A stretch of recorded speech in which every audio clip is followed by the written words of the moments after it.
So Valorant Ranked can be an absolute dumpster fire at times. Between playing against smurfs, getting boosted teammates because of the broken 5-stack system, and then getting gold teammates in your Ascendant lobbies, there is no shortage of bullshit in the game that can completely just lose you games, and then you find yourself down 100 points on the day, and you are about to throw your controller or mouse through a window.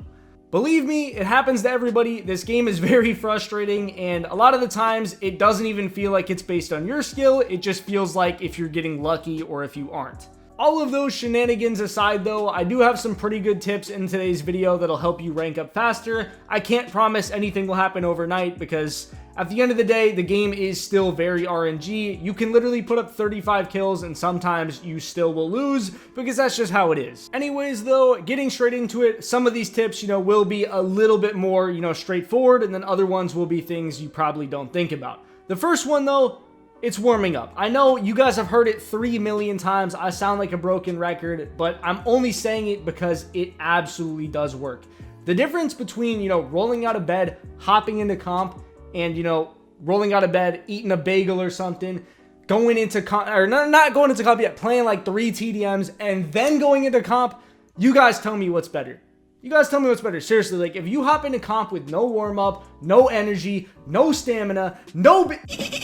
Whoa, hey. Okay, I'm getting a little bit carried away, but the importance of warming up, you are going to play so much better in your comp games, and you're not going to be putting up 5 for 20, 5 for 17 in your first game. You're going to be going like 20 and 15, 30 and 12, absolutely cooking, match MVP, I promise you.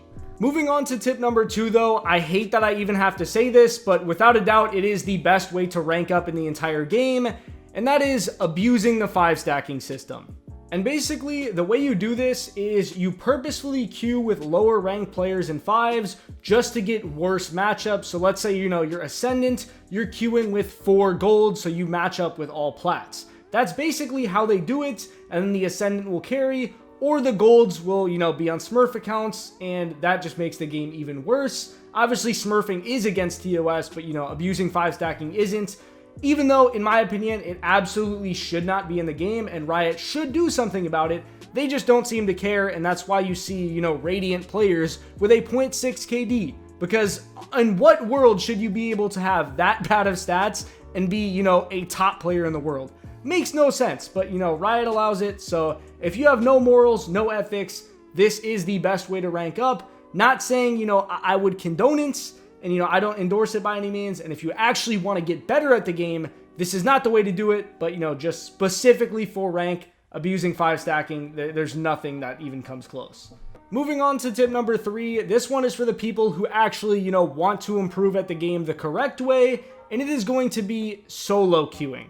I know it sounds so bad at first because solo queue, people just think of it as extremely toxic. You're going to get bad teammates. And spoiler, you're going to get bad teammates no matter what you queue in this game. So just clean that off your mind right now. You're going to get terrible teammates. It happens. But without a doubt, the absolute beauty of solo queuing is it forces you to be so much better at the game. It forces you to really have to lock in, and it helps you improve so much faster. Especially considering you're playing with 4 people you have never played with most of the time. So you need to develop chemistry in the game, have good callouts. And in turn, once you go back to playing, duos, trios, whatever it is with your friends, you are going to be so much better. Your comms are going to be better, more clear. Everything is going to be so much more refined after playing solos. Solos is also really good for the fact that if you're always playing with, 1 or 2 people that are, carrying or, playing just as good as you, it kind of helps you adapt to those situations and, what teammates you have, filling in roles, trying out different things, like maybe you never play controller, you try it out for the first time, you find that you're an absolute beast on controller, you have more options. Anyways though, moving on to tip number 4, we have managing tilt. Getting tilted can absolutely throw off your game and destroy an entire Valorant session. Even if you're up by 100 points, getting tilted can completely turn that around and make you lose the next 5 games. For those of you who don't already know what I mean by, getting tilted, tilt is when you get frustrated with the game and it causes you to play worse, causes you to lash out on teammates. And, also teammates getting tilted can cause, a toxic environment. You guys aren't going to click well. You guys are going to be yelling at each other. And then that is also going to cause you to lose games. And in my opinion, tilt falls into two categories. One is, actually preventing the tilt, which is like not getting mad at your teammates, correcting their mistakes when they make them, letting them know what they can do better rather than just saying, hey, Omen, you're dog shit. Those smokes are horrible. Uninstall the game. Don't say stuff like that. If you're saying stuff like that to your Omen, what's he going to do? He's going to throw the game. He's going to get upset. He's not going to play better. He's going to play worse. Sometimes you do just get assholes on your team and you can't prevent tilt, but to the best of your ability, just try not to, try to like egg them on, try to be calm, cool, and collected. It does help your team out a lot in the long run. And the other type of tilt I was talking about is tilt that's already happened. If you're really mad, you're sitting there, you've lost 3 games in a row, it may be time to just hop off the game for the day.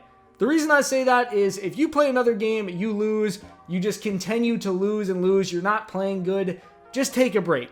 Taking a break is so underrated and it helps you save out on a lot of lost points. Something I recently started doing is if I lose back-to-back games and I realize that it's just not going well, even if I'm playing good, I'm losing, I'm getting frustrated, I'll just hop off, hop on something else for a little bit, go take a break, watch a show, whatever, go outside, touch some grass, play basketball, who knows, all right? Anything to cool down, and then I come back to the game later and I'm fresh, I'm chilling, I'm ready to win. That's how it is. That is how you need to manage tilt properly. I know it sounds so goofy, like, oh man, take a break, what's that gonna do? But it really does help you reset and lock in. But moving on to tip number 5, we have reviewing your gameplay and watching better players. When you watch high-level Valorant, whether it be, Radiant ranked lobbies, VCT, whatever, what you notice is the things those players do and why you do them. You notice that nobody in your rank does those things because they don't know what the hell is going on.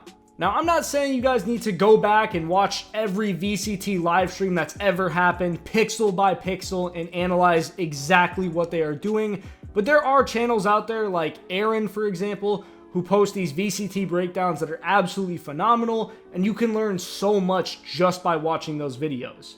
But those videos will only get you so far if you aren't actively reviewing and watching back your gameplay. Now I know not everybody, has like the tools to record entire games and watch them back and like analyze every single mistake. What I want you guys to start doing is when you feel like you could have played a situation better, clip it and then go back and watch that clip. Analyze everything and notice what you did wrong. It is going to help you in those situations in the future, and it's going to help you improve your fundamentals drastically.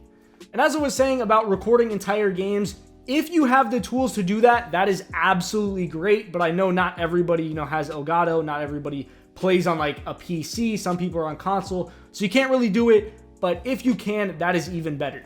Anyways, though, that is pretty much going to be everything that I have for today's video. If these tips do end up helping you out, I would greatly appreciate it if you left a like and a comment letting me know what you thought. And if you are new around here, it never hurts to hit that subscribe button.